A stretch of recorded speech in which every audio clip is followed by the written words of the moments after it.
So, as I said earlier in the service, welcome to April. And as an international organization, the Centers for Spiritual Living have a theme this month of creativity, as we've been singing and talking about all morning. And creativity is a part of each of our lives, whether we believe it or that we're creative or not. We had this really interesting discussion in the Sacred Cup this morning because some people felt like they weren't creative at all. So we had to kind of challenge that. But what we know is that God is creating all of the time as the universe unfolds, moment by moment by moment. And we always say, as above, so below. So we too are creating all the time as we unfold and evolve in every moment ourselves. We're creating and making choices and responding to life all of the time. There's a theologian named Rocco Orico, and he said this little thing. He said, we're all God's chips off the old block. Meaning we too are what God is. We too are creating all the time, constantly, always. And now that we've established we are creative creatures, the question becomes, what the heck are you creating? What are you creating? So this month we're going to talk about creativity and how we're participating in that. Here's what I know about creativity. You learn more about the artist by looking at the art. Isn't that true? When you look at art, you know more about the mind and the heart and the spirit of the artist. You know more about the mind and the heart and the spirit of a musician by listening to the music that they create. You know more about the soul of a writer by reading the writing. And we're drawn to certain musicians and writers and things like that because we feel ourselves in what they have created. So we're each creating a life. And you can know more about the person by watching the creativity that they're doing. You can know more about yourself by examining the life that you have created.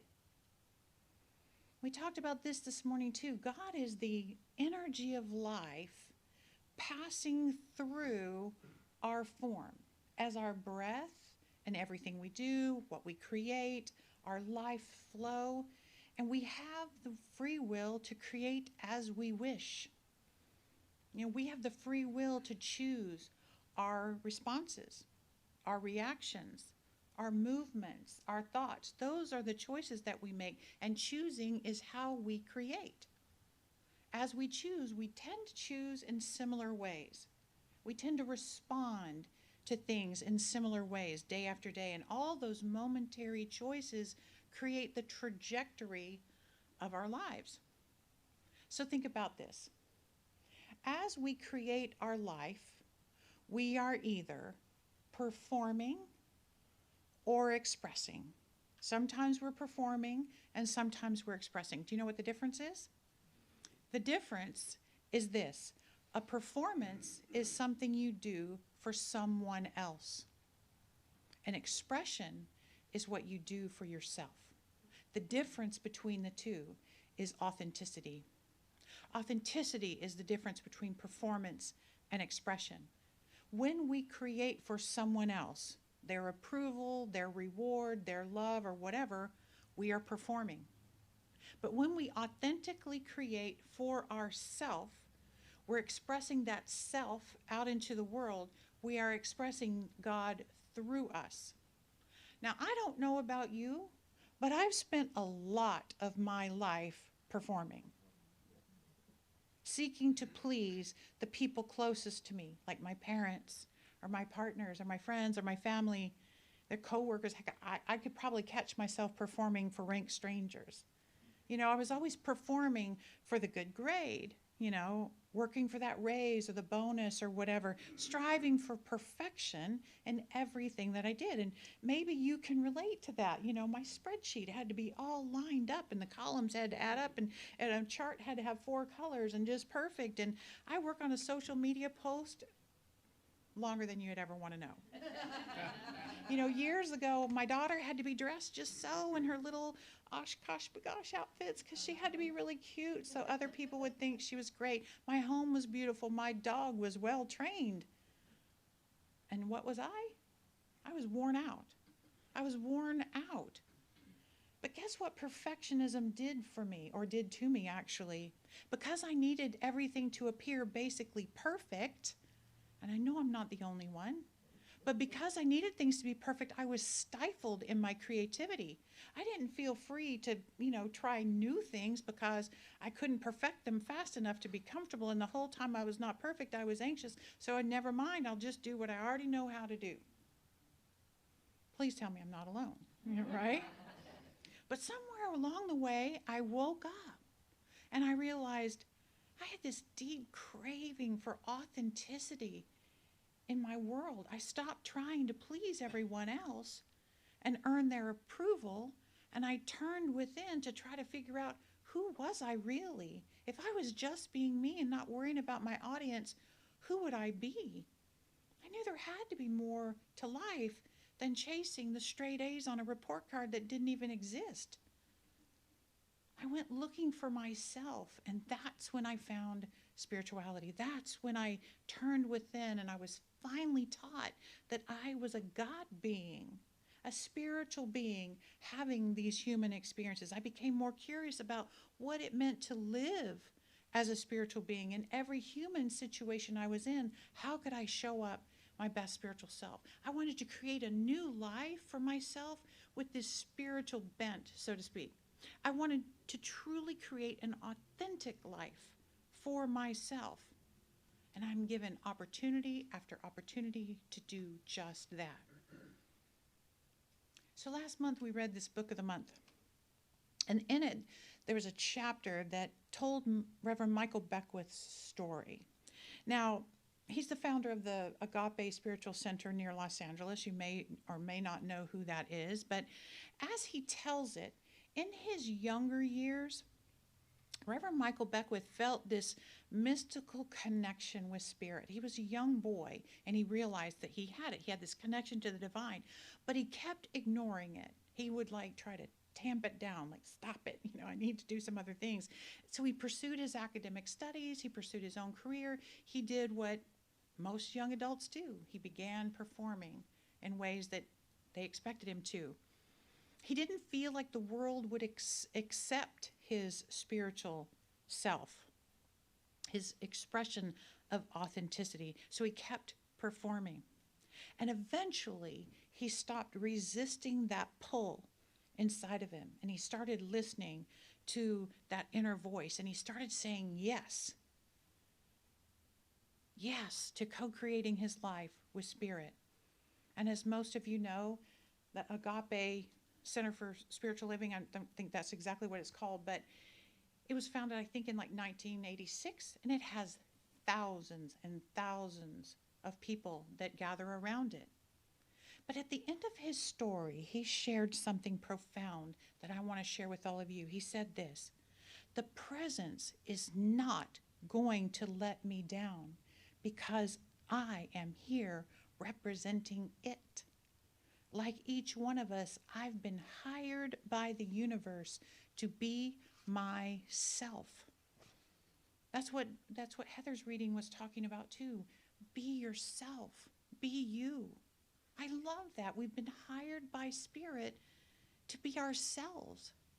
I'm here to create as me. You're here to create as you. And when we stop performing for everyone else and start expressing our truest God self, our creativity is met with the force of Spirit behind us. Part of my corporate career was spent working with parents of art students. My job was to kind of help these parents accept that their creative kids were a little bit different.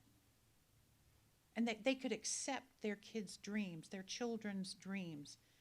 Because in their desire to see their child be successful and thriving in the world, almost every parent tried to stifle the urge that these young adults had to pursue their art. You know what they wanted? They wanted their kid to be just like them. They wanted them to study accounting or computer science or biology or anything other than art, right? And for the most part, they were good parents. They were great parents, actually. But most of them had no clue how to allow their child to express themselves instead of perform like they had done their whole lives. They couldn't relate to this deeply held desire to put passion over monetary success and stability.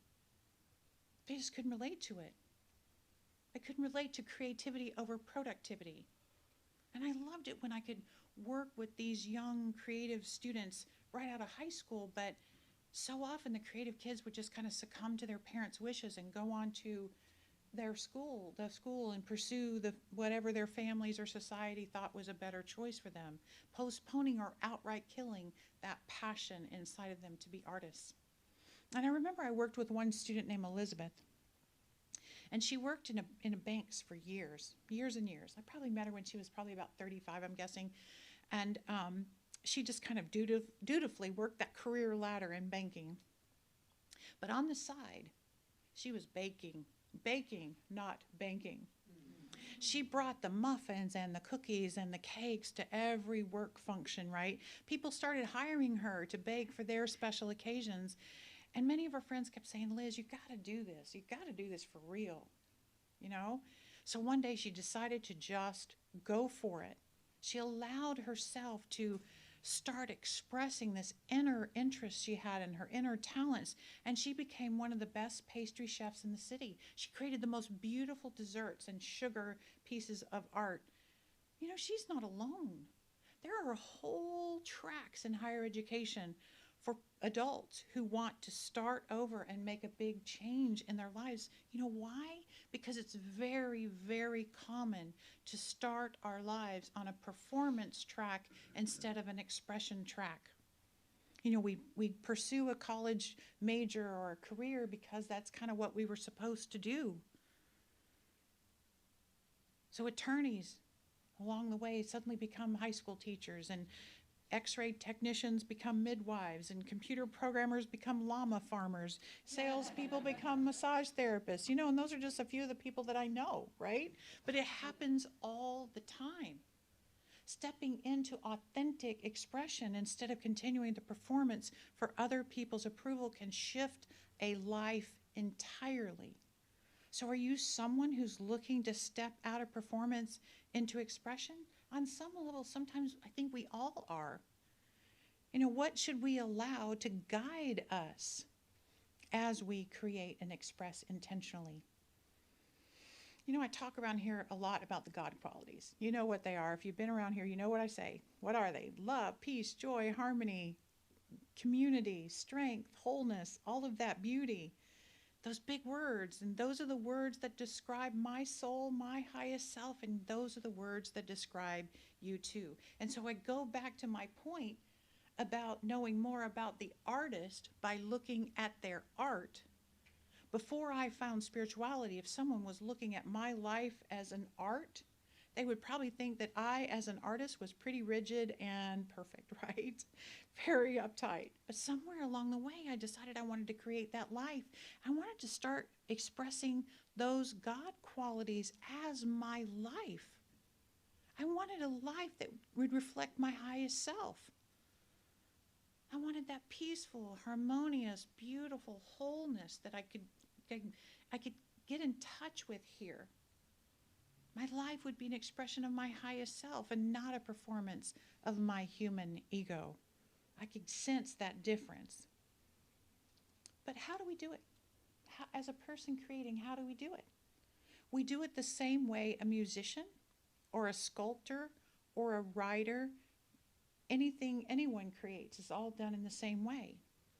We tap into our dreams and our desires, and we look for those sparkles of inspiration, those divine ideas that we all have, and then we start to choose. What do musicians choose? They choose notes. They choose rhythms, right? Writers choose words and phrases, and sculptors choose the perfect tool and clay. And they follow those divine sparkles of inspiration until it takes form. It's just the same for us. When you create a life, you choose. You choose the people, places, things, situations, reactions, emotions, activities, all the things that you choose on a daily basis, and you string them together just like musicians string together notes. You listen to the sparkles of your dreams, and if you follow them, you will choose accordingly. As you create, you choose all the details. Gary Zukav wrote The Mind of the Soul, Care of the Soul. He wrote this: choosing is the act of creation. The most important choices you make are the choices about how you see yourself, the universe, and your relationship to the universe. What comes out of you is a reflection of how you experience life and your place in it. You create with every medium you touch. And once you know that you are a powerful creator and that your relationship is with this responsive universe, nothing can stop you. But is that true? Nothing can stop you? Actually, there's one thing that can stop you. Stop creativity in its tracks. It stops musicians and writers and sculptors and painters and dancers too. It stops people from changing careers and parents from letting their children choose for themselves. And it stops all of us. Fear. Fear. Fear can show up as what? Self-consciousness or self-doubt or unworthiness or perfectionism. It's all fear. Fear stops creative movement on every level of existence. Fear whispers into our ear, you gotta fit in, you gotta please them, you gotta be successful and perfect. Fear stops us from making choices that are authentic. Fear causes the artist to start copying someone else or to choose the safe and tried and true way of doing art. Fear is the root of plagiarism. And the reason singers get stuck singing covers instead of writing their own songs. Living a life that others will approve of instead of finding your own authentic expression. Fear is the reason people choose paths they know are not going to satisfy them. That fear of being unique and individualistic and talented plague the wider culture. Fear. You know, I'm always listening for examples to share in my talks. And this morning on my way to the center, as I had the radio playing and it was playing the countdown of top songs or whatever. And Ashley Cook has the #1 song on this particular list I was listening to. And she's a TikTok artist. I don't know anything about TikTok, y'all, but I understand it's a big thing out there. But at any rate, she has this #1 song, and the DJ asked her what was her secret. And she said something like, I'm going to paraphrase, she said, I don't have any answers, but put out music that you love. If the world responds, great, and if not, you've been true to yourself. I'm like, yay, I needed that. That's a great example to share. TikTok and everything, I'm really cool, right? But at any rate, when we remember that spirit inspires our very breath and it wishes to create through you as a unique expression, when we remember that God hired us to be us, perhaps we can let go of those fears. People can listen to and respond to whatever you put out, regardless. Holmes wrote it this way: there's an irresistible, universal, and divine urge within us to be happy, to be whole, and to express the fullness of life. The latent divinity within us stirs our imagination and proclaims itself through every creative endeavor. It has produced sages, saints, and saviors, and will, when permitted, create a new world in which war, poverty, sickness, and famine will have disappeared. And that's the whole point. When we create our own life based on our divine inspiration, and we align with the life-affirming qualities of the divine, then our world becomes a reflection of everything that is good. And we change the world one individual space at a time. The idea is that we create our lives with the knowing and the confidence that when we dream of harmony, when we think harmoniously, and then we choose things aligned with harmony, the invisible power of harmony will respond to us just as it did for Jesus or Buddha or Mozart or Lady Gaga for that matter, or Ashley Cook. The law of harmony will respond. When we speak a dream of love, we think about love. We choose an alignment with love. The infinite power of the universe, the force of love, will respond to us just as it did for Mother Teresa or the Dalai Lama or Martin Luther King Jr. or for the aid workers in Ukraine for that matter. Love will respond and flow with you because the universe can only say yes to whatever it is you decide to create. It will not chalk you out of your choices. It will not supersede your fear and override that. It will respond to how you choose to create. And the secret is to let your choices reflect your highest qualities. The truth is that the spiritual law does not play favorites. The sun shines just as brightly on the just and the unjust. You've heard that. Spirit doesn't play favorites. When we plant a seed, the soil simply grows it, especially when we water and nurture it. It's the same as the dreams that we wish to fulfill. So my invitation to you this morning and throughout the whole month of April is to say yes to more. Say yes to that call of something more that Derek sang about. Get in touch with those inner dreams and say yes to something new. Ask Spirit to reveal your greater next to be with clarity for you and have the confidence to create it. Never forget that you were hired by the presence to create a full life as you, and if not now, when? Will you join me in prayer? Just know this truth with me. What I know is that God is a creative force, and that force of life flows through me, and it flows through each one hearing this affirmative prayer. I know that each one of us has the power and the essence of creativity as our truth, and as we choose wisely. The road ahead is full of choices of creativity for each and every one of us. We listen to that sparkle of our desire, and we go out and live as us, as each one of us, unique beings that we are. And we create authentically as we strive to be the me that we were always born to be. I'm so thankful for this opportunity to teach. I'm thankful for each one listening. And with great thanks, I just let go and let it be. And so it is. So it is.